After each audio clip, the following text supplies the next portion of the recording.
What's good, ladies and gentlemen? Welcome to SK Wealth Academy podcast number 120. Why do so many people think really dumb people are super smart?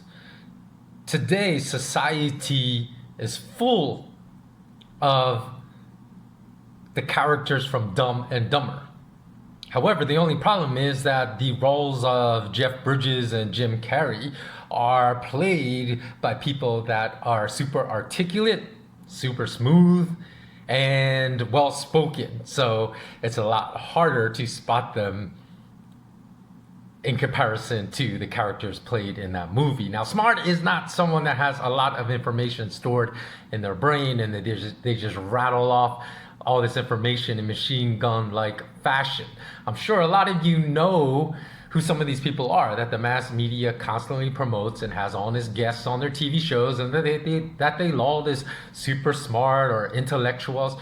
Trust me, if the mass media lets you on their shows to have exposure and expose your ideas to millions of people on a regular basis, you are not an intellectual. Because if you're an intellectual, you'd be rattling off the truth instead of parroting the talking points of the parasitic ruling class's narrative, as most of these pseudo-intellectuals do. And the only way that you will be allowed to consistently appear on these shows to give your opinion is if you can deceive a lot of people by being skilled in the art of artifice and sleight of tongue, whereby you can masterfully twist words and information in a manner that appears highly credible to the untrained mind, but that is completely baseless and wrong and forwards the ideology of the parasitic class. Because the first time you go on one of these shows in which you're exposed to millions of people and you actually tell a narrative that dissents from the mass media narrative and tells the truth,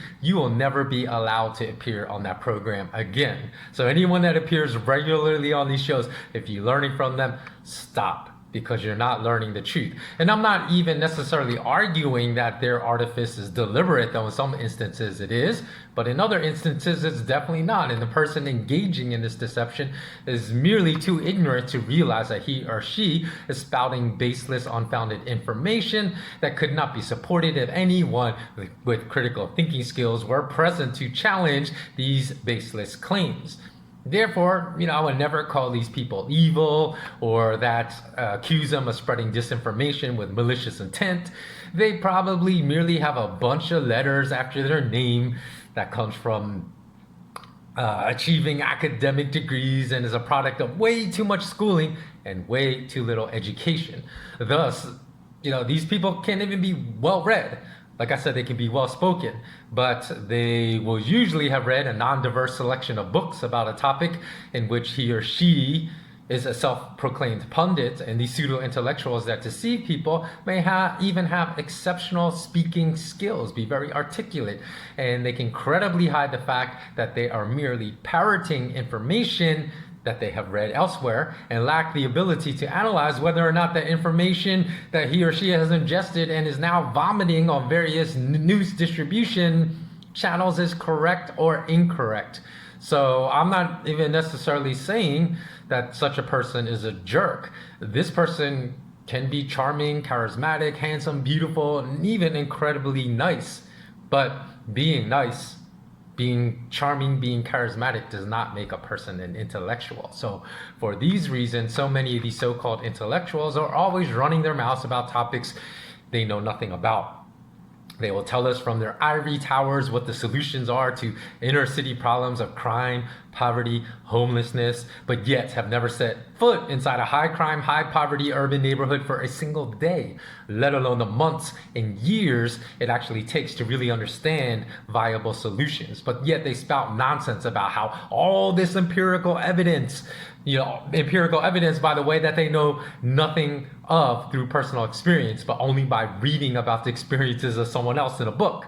And they will say, there's a mountain of empirical evidence that supports my premise, and their nonsensical fabricated claims. And they debate these points with another person that has no actual personal experience with the subject matter, that is incapable of checking the hollow, baseless points of the person with whom they're engaged in this debate. So an earlier podcast in which I talked about problems of racism, especially in law enforcement in America. This comes from dozens of personal experiences I've had in this matter. When I spoke about solutions in high crime, high poverty neighborhoods, this originates from spending every single working day for 4 years in the highest crime, highest poverty neighborhoods in West, North, Northeast, and South Philly, talking to people every single week that lived in these neighborhoods. I wouldn't dare speak about these issues with any authority if I had no personal experiences that gave me more insight than the average person into viable solutions to these problems. But yet somehow dozens of talking heads in the media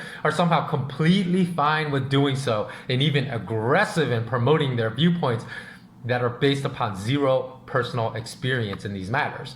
So that's great, John. You may think you're telling me I can't speak of atrocities of war if I've never fought in a war. No, that's not what I'm saying, because every issue has shades of gray. Nothing is black and white and binary as the mass media would like us to believe and the parasitic ruling class would like us to believe. But I think at a minimum, you should speak to many soldiers that have served several tours in recent wars before speaking about atrocities of war. If you are doing so in a platform that reaches millions, even if you're doing so in a platform like mine, where you're just reaching like a few thousand people, you should still research these viewpoints. And it's not a difficult task to do, yet all these pundits paraded by mass media in front of millions of people that have a reach of millions of people, for the most part, have put in zero time and work in such tasks to really try to broaden their understanding of a topic before speaking about it authoritatively to millions all around the world. And that's why we have so many misinformed people about so many topics today. So what is smart? Smart is somebody that can think for himself or herself.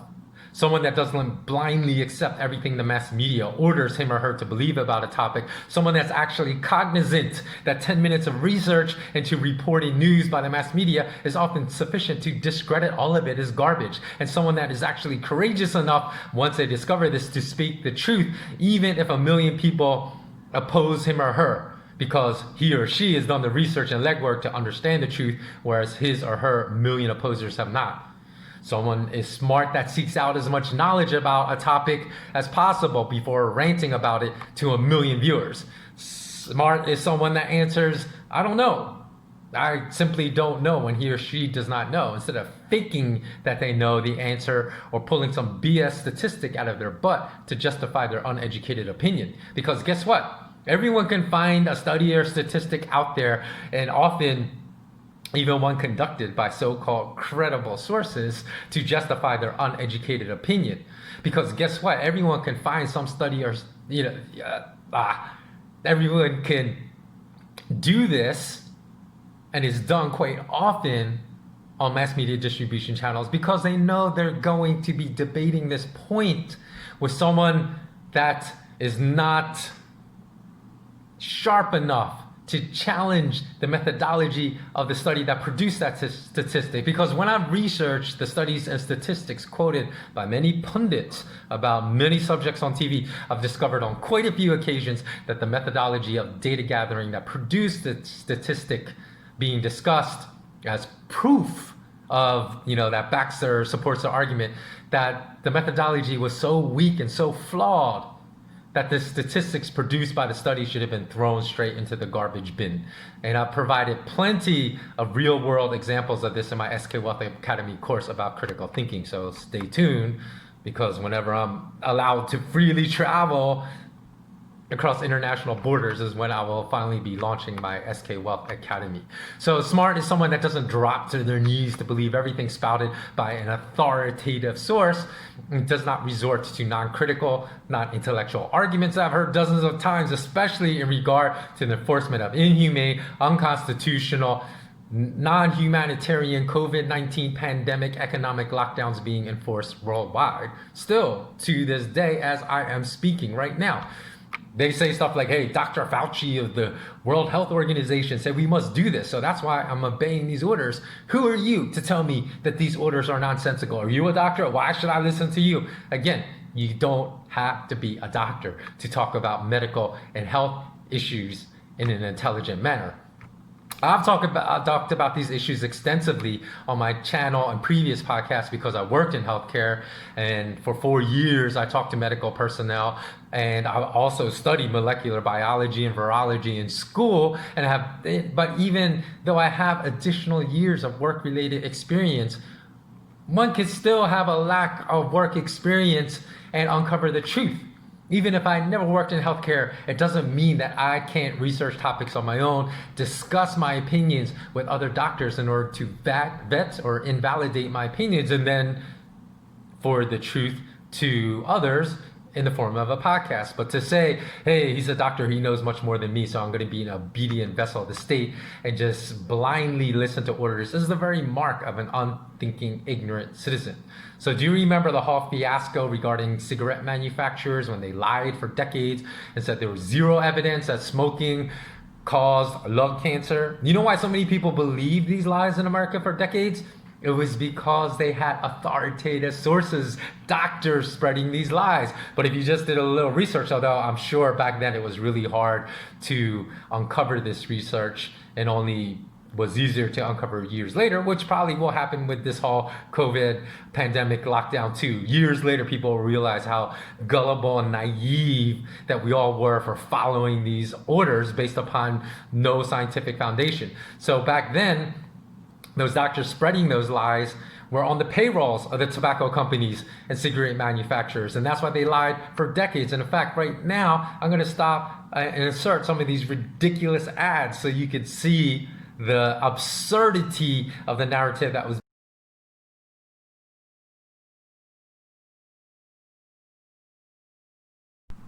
Okay, so if you're listening to this on Podbean or iTunes, this is part 2 of podcast number 120. If you're watching this on YouTube, it will just be a continuation. So hopefully, upon observing those absurd ads from tobacco companies where they try to promote, with the use of doctors, cigarette smoking as being healthy, we would like to think of ourselves as much smarter than the generations before us, but the truth of the matter is the same people that are the ones that said, oh, how stupid were people back then to believe that cigarette smoking was healthy for pregnant women as a means to relieve pregnant-related hypertension. These are the same ones that are preaching social distancing for everyone, mask wearing for everyone instead of just the vulnerable, and are preaching economic lockdown for everyone. So both behaviors show a conflation of civic duty with slave-like mentality and blind obedience to authority. So I'm all for civic duty to stop the spread of disease that's based on credible science and fact. So that's why I said I'm all for segmentation strategy, but I'm 100% opposed to garbage totalitarian orders for everyone being promoted falsely as being founded in science. So do you not think a similar situation in which doctors teamed up with the tobacco industry in the 30s, 40s, 50s, and 60s to promote cigarette smoking as healthy, to deliberately sell an agenda, cannot happen today? Are we living in such an honest, virtuous, and courageous society where we should expect everyone of the parasitic ruling class that enacts policies to do so only out of the beneficent humanitarian tendencies that they have and that they truly care about our best interests? If you're past the age of 7, you should already be smart enough to not to believe this. So I have no idea other than blaming the putrid schooling and rotten academic system to explain how I can continually encounter people in their 20s, 30s, 40s, even 50s that are so foolish enough to subscribe to such beliefs. And as I stated in Financial News of the Horrific and Parasitic, podcast number 117, the World Health Organization hired a public relations marketing firm, Hill and Knowlton, the very same PR firm that was evil enough to write a baseless, fabricated script for that 15-year-old little monster, Nayira al-Sabah, and coached her to cry when she lied about Iraqi soldiers killing Kuwaiti babies in order to con the American public into supporting a legal war in Iraq. So they hired Hill and Knowlton specifically to conjure up a marketing plan to deploy celebrities and social media influencers to spread messages about social distancing, wearing masks, staying home and not working, the importance of remaining locked down, because they discovered more and more people were not buying into their BS propaganda.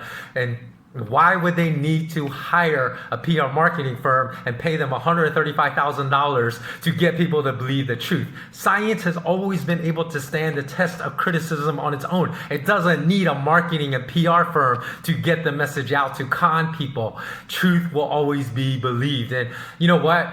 How people know that the World Health Organization did that? Because documents have to be filed under the Foreign Agents Registration Act. I should have looked into what the Foreign Agents Registration Act is, but I'll put that in the show notes, so perhaps you can go look it up yourself, because maybe that the PR firm Hill and Knowlton is not even American, but would that really surprise anyone if they're working against the best interests of Americans? Because that's what central banks do, work against the best interests of the people that are citizens of that nation. So if the WHO was not peddling propaganda designed to ruin economies and American families, they wouldn't have needed to hire a PR firm. How many times did Carl Sagan need to hire a PR firm to convince us that Saturn had rings and Neptune was an icy mass of frozen gas? You know why? He didn't need to, because he wasn't dropping propaganda on us when he spoke about the cosmos and universal law. So he didn't need to hire people to convince us.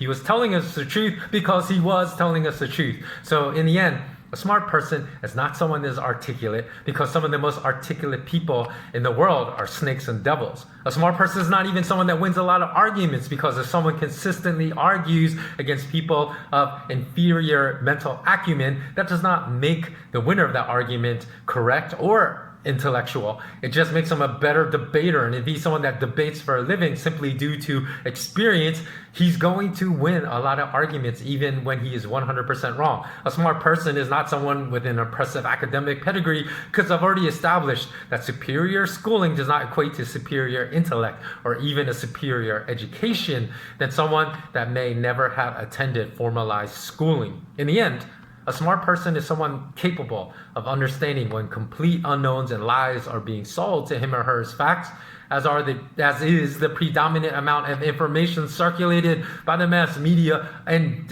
various World Health Organization doctors about COVID-19 to justify the economic lockdowns being enforced worldwide. A smart person is someone that can recognize what he or she does not know and answer, "I don't know, and I'm going to have to get back to you on this matter," instead of caving into an interviewer's insistence upon a definitive answer, and one that will just cave into that pressure and then therefore provide a specious answer. A smart person is someone capable of seeing that truth has no borders or boundaries, meaning that your determination of truth should have zero relationship to your national, religious, career, or political identity. A smart person is not someone that performs zero research and believes everything reported to them by the mass media, especially when the slightest effort of research reveals the dozens of lies the mass media has been spreading about so many topics in recent years.